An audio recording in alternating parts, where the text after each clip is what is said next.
The luncheon is the premier event to recognize people who've made contributions to affordable housing, and that's just so important in this time when the need has never been greater for safe, decent, clean, affordable housing. Not only does it bring the affordable housing experts together, it allows us to do some networking within the frame of business, but it also serves as an incubator for the development of new ideas that the housing conference can move forward. This annual gathering that we have every year is not only just a great time to see old friends, but especially with these symposiums that have been added for the last 2 years, it's really an opportunity for ideas to percolate. We all know there's a new landscape. We have a new governor, and we have a tight budget. We've got to come up with some original ideas. Over the years, the symposiums have continued to get better and better and to grow. And they're covering things that are salient topics in our industry, whether it be the greening of housing or whether it be dealing with the changes that have happened after this most recent housing crisis. It's a real chance for people to come together and share ideas and to learn from one another. This year's theme for our awards luncheon is Solutions for a New Landscape.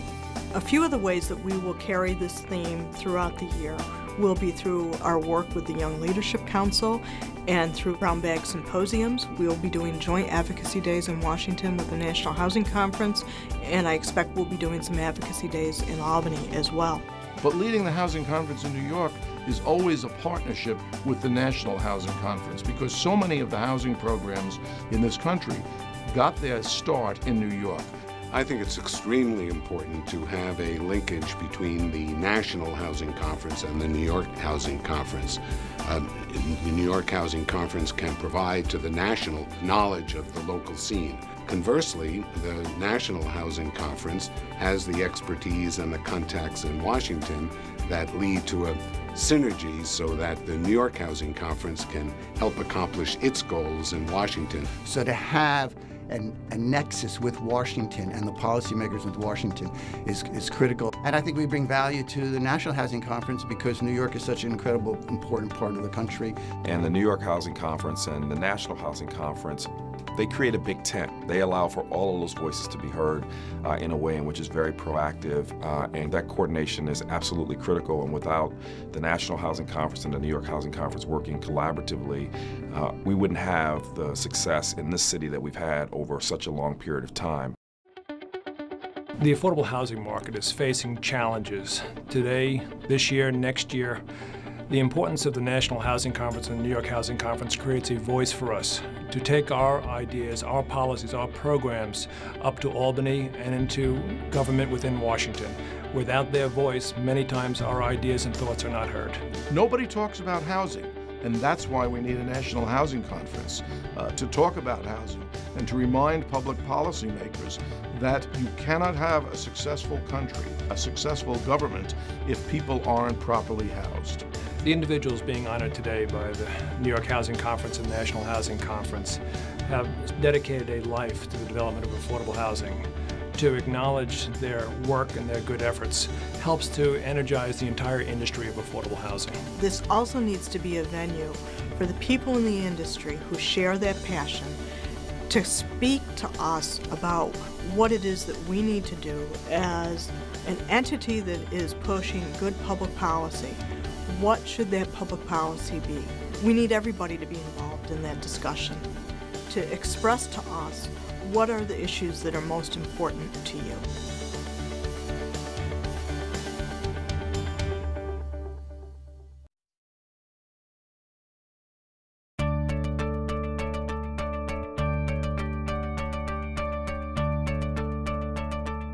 FEGS has been involved in the field, broadly speaking, of affordable housing for more than 30 years because it was providing residential services to people with special needs. When we first started, it was during the Depression, very timely to where we are today. And it was really started at that time by the Federation of Jewish Philanthropies to really help people find jobs. From that evolved a whole menu of health and social services to really meet the changing times. They'll help people who otherwise would definitely be on the streets or who can't live by themselves, even helping them to mainstream wherever possible, and if not, to be in small group settings. And FEGS have been working very closely with individuals with developmental disabilities. And our work in the housing field first came about with the deinstitutionalization of Willowbrook. When that institution was going to be closed, we felt that it was really our responsibility and our desire to participate in helping people live independently in the community. We see every night more than 1,300 individuals who live in some kind of home at FEGS. For people with intellectual disabilities, we're really proud of the family-like homes that we operate. In that case, our homes are primarily 6-bed homes with 24-hour supervision, very family-like, warm. And there we really work with them to help them get on their feet and get the skills necessary to move into more independent living. I think the role of FEGS and organizations like it is going to become increasingly important because of government's inability or lack of capacity to provide affordable housing dollars in and of itself. The most heartwarming thing is when people have moved into independent housing and they come back to the homes and they talk to the other consumers and really encourage them to come look at how it is to live in an apartment and to think about other ways to move along in their life.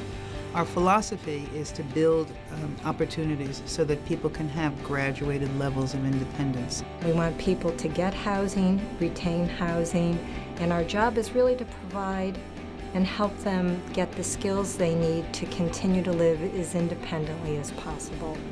FEGS has what I like to call a compassionate, caring approach to the 100,000 individuals that it takes care of every year, but it provides that compassionate caring as a not-for-profit human social service agency in a highly effective, highly efficient manner, integrating its full array of special needs services, as well as the jobs, health, aging, education, youth, and other programs that it provides.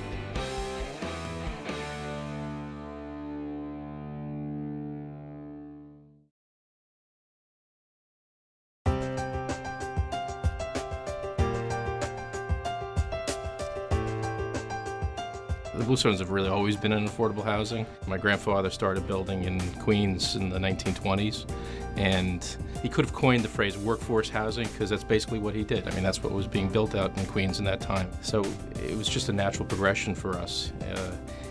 It probably wasn't until the 1980s when we started getting involved in the housing partnership that we could say that we were truly in the affordable housing market. But I think we've always been affordable housing developers. The Bluestones actually started with the Housing Partnership in 1987. That was the first project they did with us. Since then, the Bluestones have gone on to develop over 19 projects with the Housing Partnership, somewhere in the area of 1,600 units of housing. One of the strengths of the Bluestone organization is the legacy of 3 generations. I'd like to believe that one of the most special aspects of our company was family. The memory of my grandfather and what he started, Norman, Harold, and Eli, and to a greater extent, the foundation they built for the business, it continues primarily because we all say in the back of our mind, what would Norman, Harold, and Eli do? I started working with second generation Bluestones, Norman, Harold, and Eli. The Bluestones were special because they developed a very high quality product. They were very prompt and responsive to whatever the bank needed, and they were a great client to work with. In terms of what they bring to the table, it's a depth of experience and a lot of respect as a developer, and as a contractor, both. Really kind of understanding both sides and both roles and bringing both to bear in some very complex projects. Significantly, with the housing partnerships, the Bluestones, 3 major projects that come to my mind were Rheingold Gardens, Shabazz, and Harriet Tubman, all groundbreaking, innovative projects in their time. The most important aspect of our business is relationships. It's the ability to be able to sit across the table from somebody and make a connection and work together with people to help create a successful project that is good for your company but also improves the lives of others. Looking at the communities in which they've developed, many of these were early devastated communities that have now gone on to a new life, and you can credit the Bluestones and the amount of development they've done in affordable housing for bringing many of these communities back to life. Every project that we do is meaningful. Our work in the communities that we built in the Housing Partnership probably means the most to me because when I drive through areas of Harlem and Bushwick, Jamaica, places where we, working with the Housing Partnership, were some of the first developers to come into those really decimated communities, and now see where they are today. And it's just the whole meaning of restoring a community. That's probably the most meaningful for me.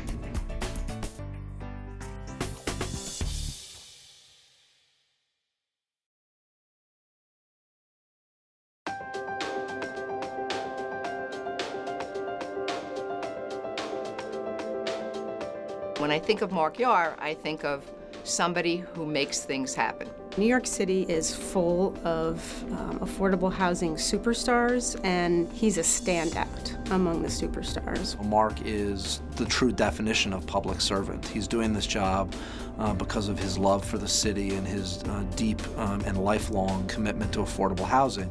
Marc is a leader. He creates an environment, whether it's at the public sector or at the private sector, to encourage his staff to work as a team, to look at a deal from all perspectives to accomplish affordable housing. He is someone who unites people. I've had several people say to me that Marc is the best boss they've ever had. He's obviously in a very important role, particularly in these difficult times, but he takes his work and his role seriously, but he doesn't take himself too seriously. Marc knows the deals and how they need to be structured to work so well from so many different perspectives that he's able to cut to the chase very quickly, and if and when a problem does present itself, can figure out a way to get around it. Some people might call me a deal junkie. I love doing deals. I love working with staff that love doing deals, and I have just a wonderful staff at HDC.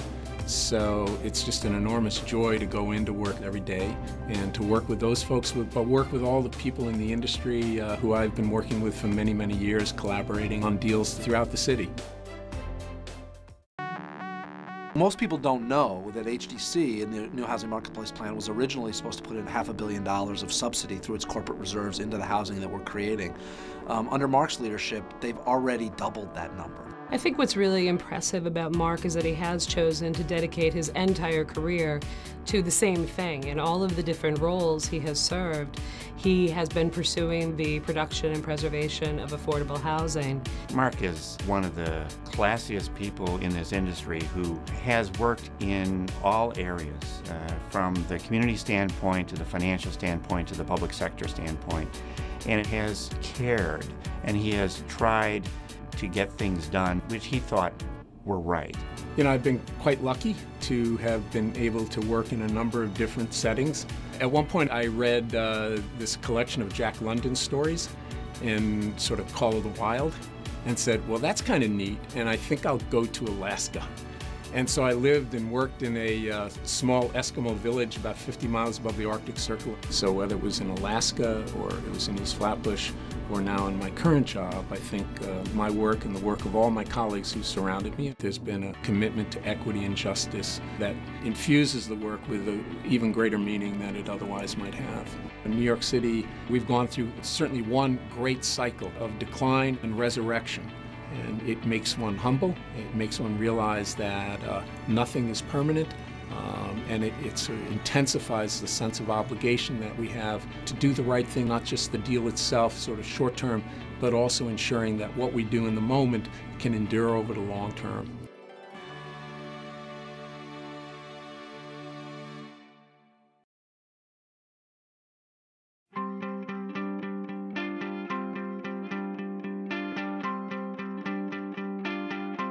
What we've done with our affordable housing program is put people into housing, better housing than they would have otherwise, much better housing in most cases. We're very proud that our program is targeted at the very low-income people. These are the very poor people. They make less than 50% of the area median income.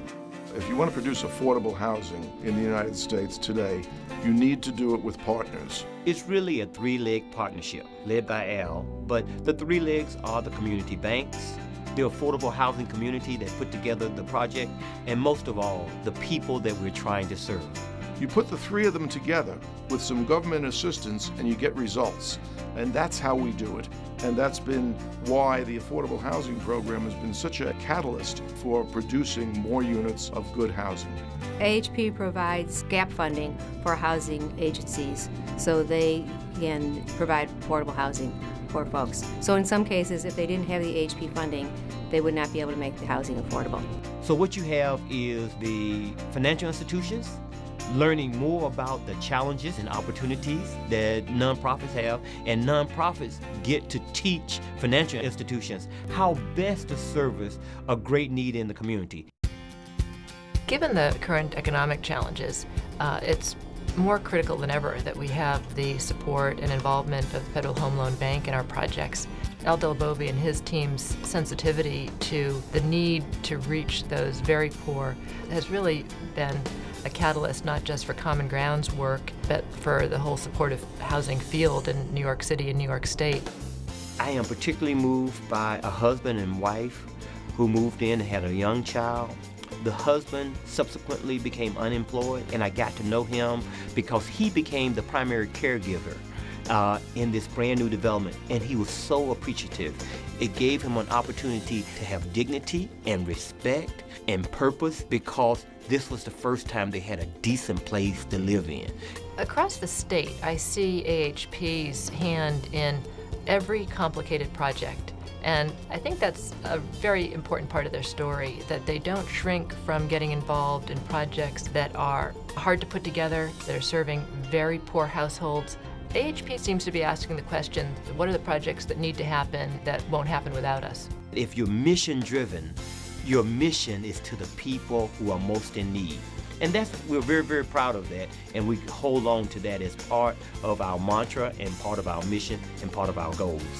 They are very needy folks, and we've been lucky and proud to be able to help them meet those needs by providing safe, decent, clean, affordable housing that they can be proud of and their families can be proud of. It's really been a great experience.